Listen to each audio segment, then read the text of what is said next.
My name is Michael.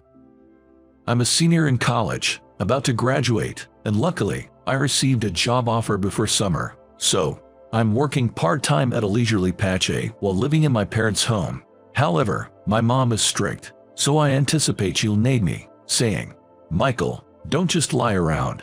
Isn't there something you should be preparing for your new job?" To prepare for my new role in sales, I've started reading books on sales techniques, making the most of my time. As a solo traveler, I spent a few days abroad, interacting with people from various countries. I've often found my strict mom to be a hassle since I was young, but recently, I've started to feel a bit grateful for her ways. On a certain summer day, a memory always comes back to me around this season. I wonder if it was this hot on the day I met him. That day, as I left my house, planning to go to the library, these thoughts crossed my mind. Then, my attention was drawn to a fancy black car parked in front of an apartment near my home. Glancing over, I saw a man in a black suit, despite the heat, wearing a flashy shirt, standing next to the car. It appeared that he was looking my way. Why here, a gangster? Probably. This apartment is old. Maybe they are planning to demolish it for a hideout. That's a bit sad and scary. The apartment, unoccupied for a long while, holds some sentimental value for me. Well, I should just leave quickly. Thinking this, I hurried away, but then I heard a man's deep voice saying, "Excuse me." With just the gangster and me around, it was clear who was speaking to whom. Why me? Wanting to run but afraid of being chased, I had no choice but to turn and respond. "Jess, what is it?" I replied, avoiding eye contact. Then, the man calmly said, "I'm looking for someone." Are they looking for someone dangerous? I haven't seen anyone like that around here. While thinking this, all I could do was listen and respond with, "I'm looking for someone named Mr. Johnson." Hearing this, I froze. Johnson, that's my family, but I have no idea why a gangster would be looking for us. Is there another Johnson family I don't know about? Unsure of what to say, my confusion was apparent. Seeing my reaction, the gangster leaned in to look at my face. Scary. But I haven't done anything wrong. As I stood frozen, he asked, "Are you Michael Johnson?" Hearing my name, my heart almost leaped out of my chest, but the gangster's eyes behind his sunglasses didn't seem too menacing, which calmed me down a bit. Then he took off his sunglasses and said, "It's me, David. David Smith. Do you remember me?" Dave. Hearing that, I was even more surprised. Because he was the very person I had been thinking about until just a moment ago. Going back 15 years, to one summer. Back then, I was a timid, quiet 7-year-old boy. I had friends, but not many. I wasn't bullied, but I would rather read books in the classroom than play in the schoolyard. So, I only saw Dave, a big, silent boy from another class, as scary. Not just me. Probably most kids at that time avoided him, thinking the same. I never thought I'd interact with him. But one day, on my way home from school, eager to show my mom the family portrait I drew in class, I was running with the drawing in hand.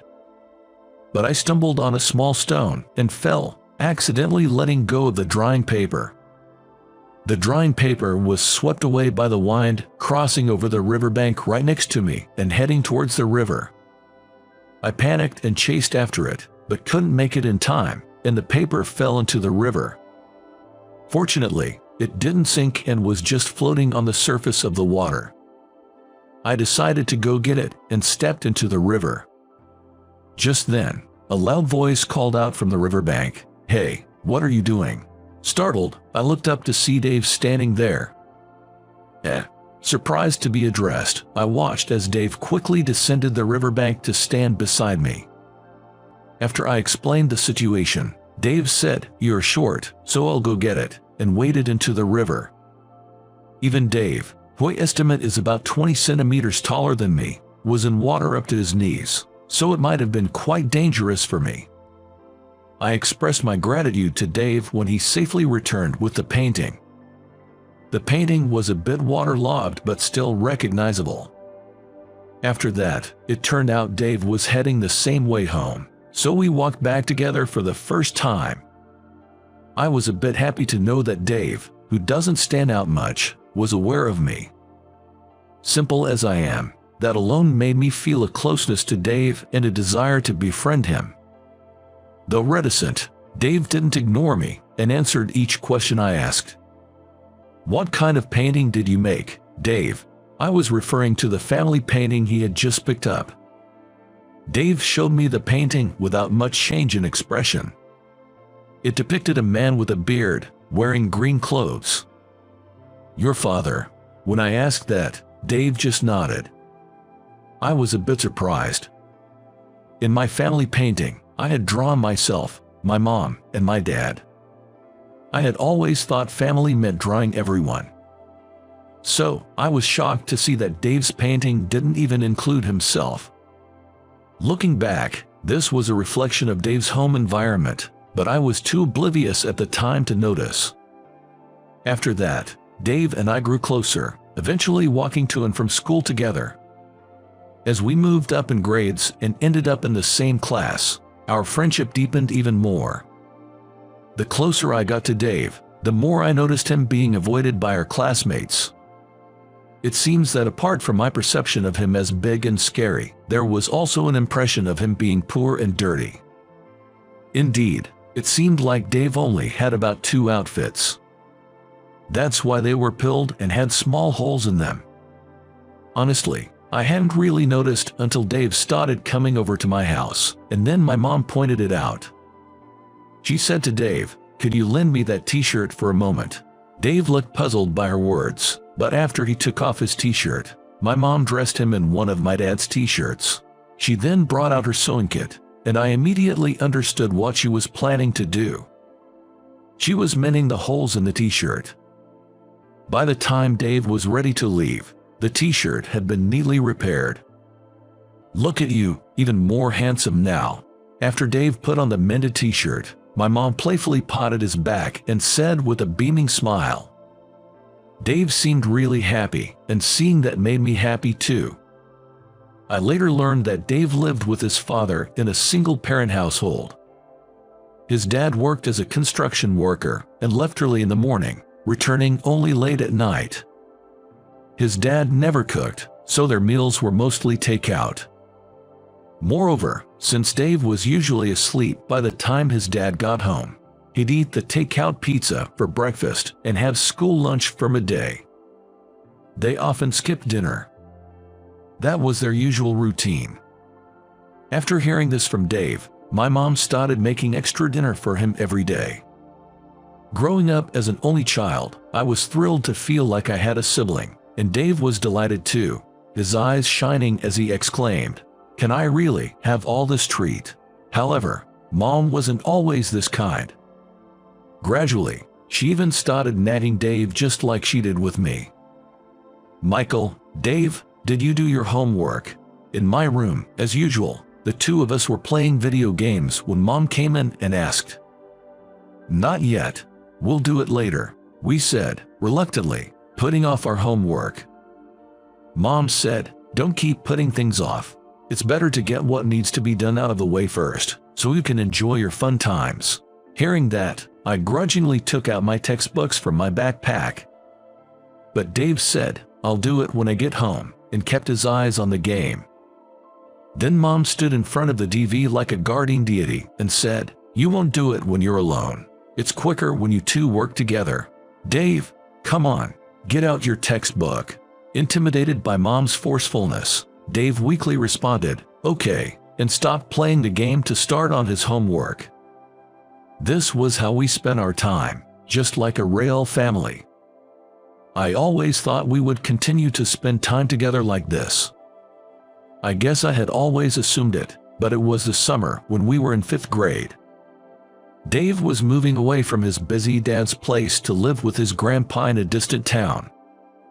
We all considered Dave a part of our family, but we couldn't object to the decision made by his real family. On the first day of summer vacation, I could only say goodbye to Dave, who came to bid us farewell, holding back my tears. Mom, tears streaming down her face, hugged Dave and said, "Your place is always here with us. We are always on your side, Dave. You'll be fine wherever you go. You can live strongly and kindly. I guarantee it." Dave was looking down, perhaps crying as well. Finally, I managed to say to Dave, "Make sure you come back, okay?" as I watched his tall figure walk away. Then, during winter and spring breaks, Dave came to visit, but after that, we lost touch for 15 years, leaving me completely unaware of how he was doing. Seeing Dave in front of me, I was filled with disbelief before even feeling happy. "It's great to see you're doing well," I said. Dave smiled back, his face marked with vivid scars, but it was still unmistakably him. "You too," I replied. Then he asked, "Is your mom doing well? I came today to express my gratitude to Michael's family." "Yes, she's fine. She's actually at home now, so let's go together," I suggested. I was urged to get into Dave's car and nervously settled into the luxurious vehicle, parking it nearby. Riding in Dave's car for the first time, I was struck by its urban scent, a vivid reminder of how time has passed. From there, it took just a few minutes to reach my house. Because it had been remodeled, the house's exterior looked quite different from before, which made Dave say, "That's why I didn't recognize it." As I opened the door, Mom, noticing our arrival, came out and said, "Back so soon from the library, did you forget something?" She then saw Dave standing behind me, looking surprised and pausing for a moment. She hesitated for a moment, unsure if the man behind me was indeed Dave. "It's been a long time. I'm David," Dave introduced himself, just as he had done to me. Dave introduced himself to me in the same manner. "Really, Dave? Come on in," Mom exclaimed, clearly recognizing him. It seemed that Mom had indeed realized who he was. Encouraged by Mom, we headed to the living room. There, Dave shared with us the story of his life since the day we had parted. In the city he moved to, the middle school students were much rougher than anything we could imagine here. When Dave became a middle schooler, his tall and intimidating appearance made him a target. Dave himself never had the desire to become strong or to fight, but in school, he continued to be avoided and feared, just as in elementary school. The only people who approached him were those with similar intimidating looks, involved in bad activities. Haunted by the loneliness that our separation had brought, Dave ended up hanging out with the wrong crowd, and by the time he graduated high school, he had gotten involved with the gangstar through his friends. Dave didn't dislike the world he found himself in, as it was more humane than he had imagined, but he felt hesitant to visit our family, walking an outlaw's path. "I've always been worried that I'd be a disappointment. My childhood hero was a treasure to me, and I was scared that I'd somehow tarnish what I am now. But today, I just happened to pass by and couldn't help stopping in," he said. Despite his tough appearance, Dave looked incredibly anxious and somehow smaller. The world Dave spoke of felt so far removed from my life as an ordinary college student. I had no idea what to say to him. Though we're both 22, it's clear we've walked entirely different paths to get here today. "What are you talking about?" That was Mom's voice. At her words, Dave looked up at her. "You chose your own path, right? If you believe in it, there's no need to feel guilty." Saying this, Mom tightly grasped Dave's hand. "And didn't I tell you before? No matter what happens, we are waiting for you. As long as you are you, we will always be family."